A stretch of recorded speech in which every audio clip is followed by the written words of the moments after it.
साहेबंदगी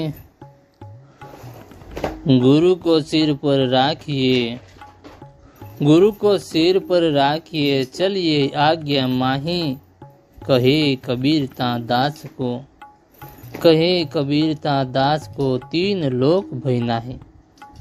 सदगुरु कबीर साहेब कहे કે ગુરુને માથે રાખીને એટલે કે તેમણે બતાવેલા ગુણોનો અમલ કરીને આજ્ઞાનુસાર જે દાસ ચાલે છે એટલે કે જેણે જીવનમાં તે ગુણો ઉતાર્યા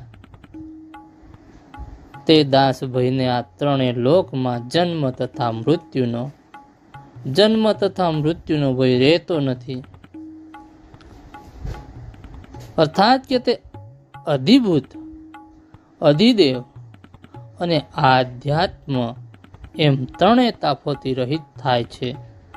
સાહેબંદગી સાહેબ।